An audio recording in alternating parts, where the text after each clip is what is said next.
Yo, what's up mga idolo, at for today's video ay meron tayo ngayong customer na kung saan ay nako ay kargado rin bike na rin, may ipapaayos siya, ipaparepack at ayan, papalinis na rin. Kaya ayan, kilalanin natin yung bike niya ng kargado mga idol. So ayan mga idol, ito yung bike ni idolo. Nako, kargado to mga idolo.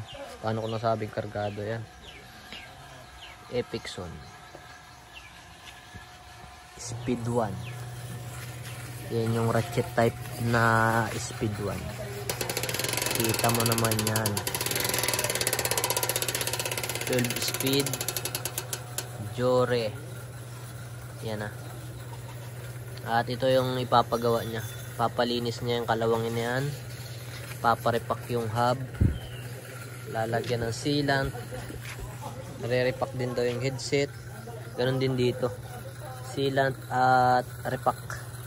Kaya ayan, tara na, let's go. At yun, what's up mga idolo, at for today's video nga ay nako ere na, ay matagal ko na ereng na in time ma-edit, ay sauce talaga naman. At ere, isang mamaw na bike nga pala ang ating binanatan, at ere nga ni pala ay kay Jansen sa Pungga. Nako, napakaangas pa naman at kargado talaga. At ayan na nga ni, nako ay talagang mabalik daw pag bike sa hobby. Ay nako, ay sa tagal ko naman na ginawa yun, ay nako, ang tagal naman hindi na edit ere. Nako, parang ano na naman, pahinga na naman. At nako, ay focus na naman wali sa pag-aaral man din, ay kita mo naman yan. Ay pero dini tayo, at nako, yan na anong ganda ba naman na Scarlett na ere na. At ayan, sinimulan na natin baklasin yung kanyang wheelset baga. At ayan, tinanggalan natin ng kanyang cogs, ganun din yung kanyang kasit. Ayan na mga idolo, kita mo naman yan, no? Ay sus, ay ginhawa. Ay talaga naman, kita naman yung pag meron kang special tools ay talagang ginhawa.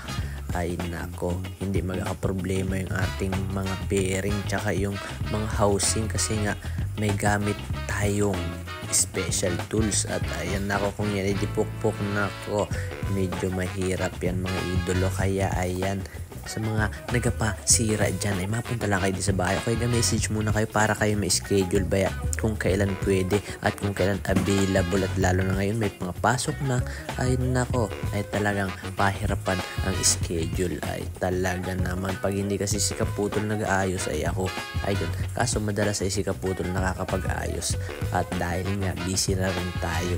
At ayan nga mga idolo, kita mo naman yung kanyang prehab nga pala mga idolo. Ay ayan, may crosspline. At ayan, pinagbubuklat na natin yung mga bearing yan mga idolo. Syempre, kailangan nating linisan. At ayan, kita nyo naman yung kulay nung kanyang panlinis. Ay kita mo naman chocolate na. At ayan, binanatan na natin mga idolo. Syempre, kailangan ay magandang quality ang pagkadali nito. At eto na nga ang nalinis natin mga idolo. Ayan, at kita mo naman yan. At simulan na natin mag-repack. Ang gamit mo nga pala ditong grasa mga idolo ay ayan, high temp, lalo na dyan sa mga naikot na bearing yan mga idolo. At ayan na, kapag tumining na ang takbuhan, ay nako, ayan ang lumoy na yan mga idolo. At sureball na nako, ay ginhawa ba yan? Ito nga pala yung mabili natin na grasa dito sa tindahan mga idolo. Kaya kung gusto mo ng ganyan high temp, ay maparinig ka na lang mga idolo. At eto na nga niyo, kita mo naman yan, ay sus, ay ginhawa, talagang kailangan alagaan natin. At ayan na, binlik na natin gamit yung puller. At eto na, goods na yung isang bearing yan mga idolo. Yan nga pala mga idolo, ay iba't ibang sukat ng bearing.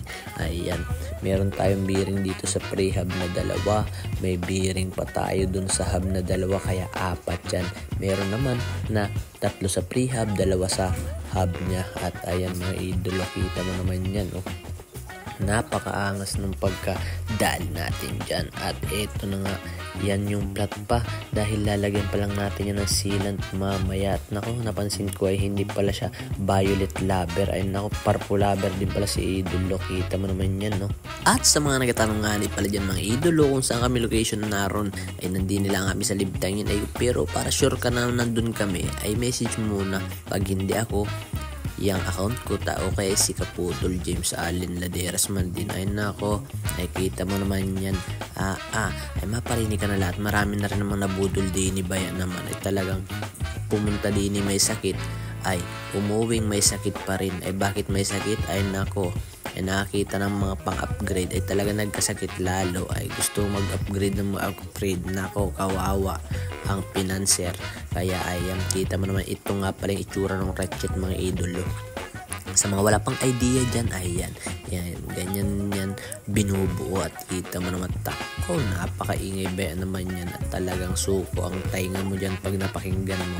Kaya idol na idol ko yung may-ari ng bike na yan. Ay nako talagang ang lakas na ng ingay nung kanyang sprocket, nako ay ang lakas pa rin yung may-ari ba yan naman. At ayan na, nilagyan na rin natin ng grasa yung kanyang head tube para naman syempre madulas ang pagpasok ng bearing.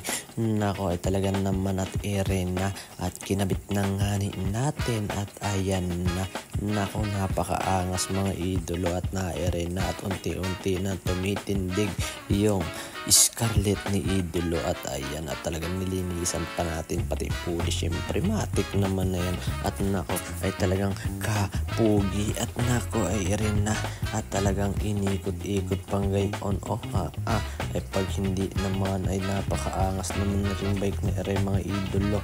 Ay meron nga ni palang bago din sa aking tindahan ay nako ay munting tindahan lang ideya ay kaya pagpasensyahin at kung ano lang meron at na nga ni mga idolo. Kita mo naman kadena na ang akabit at syempre matik na yan ay nako ay talagang kondisyon na mga idolo at ayan binuklat na natin para do sa sealant bayan naman ay syempre sinalinan na natin yan matik na at pagkatapos nun ayan na binungka na ay nako talaga at na pagtapos nga natin yan ay syempre nilinisan natin para pogi ay siyempre naman pugi may-ari kaya dapat linisan din natin yan at ayan pagkatapos natin maglinis ay na ang konting montage.